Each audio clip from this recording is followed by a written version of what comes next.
Baik, Assalamualaikum warahmatullahi wabarakatuh. Perkenalkan, saya Zahra Nisa Hudia dari program studi Ekonomi Pembangunan Universitas Negeri Padang.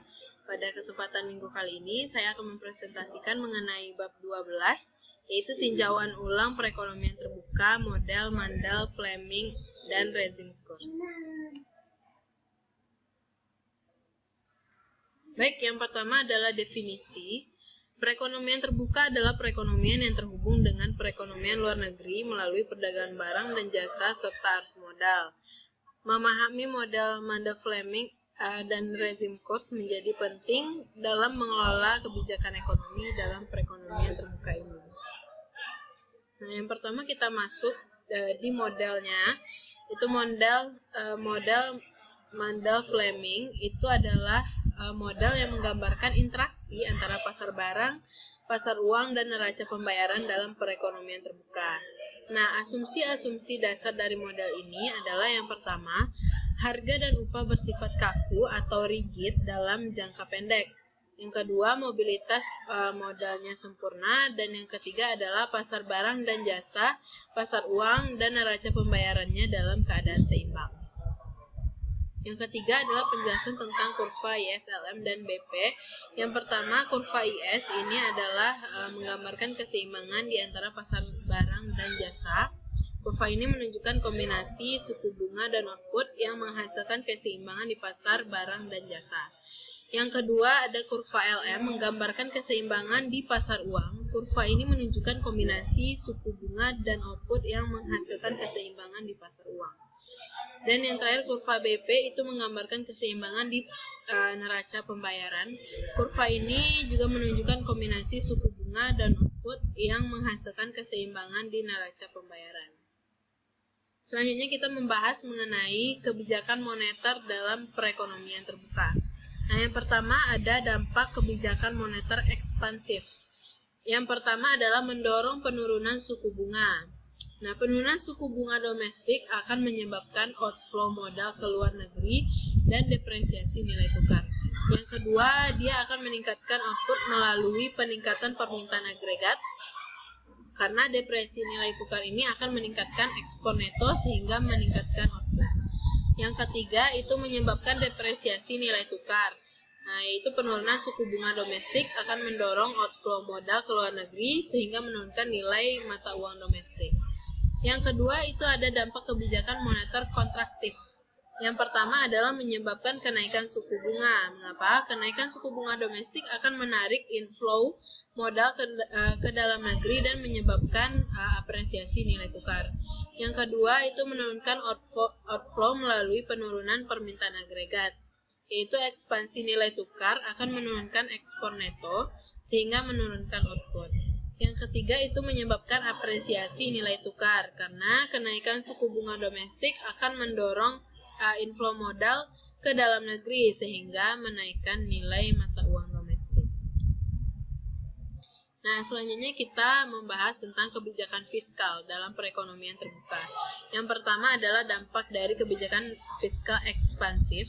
Itu yang pertama meningkatkan output melalui peningkatan permintaan agregat, karena kebijakan fiskal ekspansif akan meningkatkan permintaan domestik sehingga meningkatkan jumlah output. Nah, yang kedua adalah mendorong kenaikan suku bunga, karena peningkatan permintaan domestik akan meningkatkan permintaan akan uang sehingga mendorong kenaikan suku bunga. Dan yang ketiga itu menyebabkan apresiasi nilai tukar, yaitu karena kenaikan suku bunga domestik akan menarik inflow modal ke dalam negeri sehingga meningkatkan nilai mata uang domestik. Nah, yang kedua itu ada dampak kebijakan fiskal kontraktif. Yang pertama menurunkan output melalui penurunan permintaan agregat. Itu karena kebijakan fiskal kontraktif ini akan menurunkan permintaan domestik sehingga menurunkan output. Yang kedua itu menyebabkan penurunan suku bunga. Itu karena penurunan permintaan domestik akan menurunkan permintaan akan uang sehingga menyebabkan penurunan suku bunga. Dan yang terakhir itu menyebabkan depresiasi nilai tukar. Penurunan suku bunga domestik akan mendorong outflow modal ke luar negeri sehingga menurunkan nilai mata uang domestik. Selanjutnya kita masuk ke rezim Coase. Yang pertama adalah definisinya. Kurs tetap itu adalah nilai tukar ditetapkan oleh otoritas moneter dan tidak berubah kecuali jika otoritas moneter itu mengubahnya. Nah, kalau kurs mengambang itu nilai tukar yang ditentukan oleh pasar tanpa intervensi dari otoritas moneter. Nah, yang ketiga itu kurs intermediate, itu berarti nilai tukar yang dikelola oleh otoritas moneter dan dapat juga melakukan intervensi di pasar untuk mempengaruhi nilai tukar. Nah, yang kedua itu kelebihan dan kekurangan masing-masing dari rezim kurs tadi. Itu kalau kurs tetap, dia memberikan kepastian, namun dia memerlukan cadangan devisa yang besar dan rentan terhadap serangan spekulatif. Kalau kurs mengambang, dia memberikan fleksibilitas, namun dapat menyebabkan volatilitas nilai tukar yang tinggi. Sedangkan dari kurs intermediate, dia mengkombinasikan kelebihan kurs tetap dan kurs mengambang, namun dia memerlukan komitmen dan kredibilitas otoritas moneter. Yang ketiga itu adalah tentang pemilihan rezim kurs yang sesuai dengan kondisi perekonomian. Nah, dari faktor-faktor yang mempengaruhi pemilihan rezim kurs itu adalah ukuran perekonomian, ada keterbukaan ekonomi, tingkat inflasi, dan juga mobilitas modal. Nah, tidak ada satu rezim kurs yang terbaik untuk semua negara dan situasi. Pemilihan rezim kurs ini harus disesuaikan dengan kondisi perekonomian dan tujuan dari kebijakan ekonomi masing-masing negara. Nah, selanjutnya kita membahas contoh penerapan model Mandel-Fleming. Yang pertama adalah studi kasus. Penerapannya adalah melalui studi kasus penerapan model Mandel-Fleming dalam perekonomian suatu negara. Yang kedua adalah analisis dampak kebijakan ekonomi terhadap output, suku bunga, dan nilai tukar. Misalkan, negara X dia menerapkan kebijakan fiskal ekspansif. Berdasarkan model Mandel-Fleming, yang pertama, pastinya output akan meningkat melalui peningkatan permintaan agregat.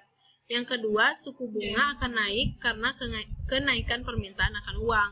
Dan yang ketiga, nilai tukar akan mengalami apresiasi karena kenaikan suku bunga yang menarik inflow modal. Nah, yang kedua itu analisisnya adalah implikasi kebijakan. Peningkatan output tetapi diiringi dengan apresiasi nilai tukar yang dapat menurunkan daya saing ekspor. Nah, kesimpulannya dari bab 12 ini, model Mandel-Fleming ini menggambarkan interaksi antara pasar barang, pasar uang, dan neraca pembayaran dalam perekonomian terbuka. Nah, kebijakan ekonomi, baik kebijakan moneter maupun kebijakan fiskal, itu akan berdampak pada jumlah outputnya. Oke, terima kasih. Sekian yang dapat saya presentasikan pada kesempatan kali ini. Mohon maaf jika masih ada kekurangan. Assalamualaikum warahmatullahi wabarakatuh.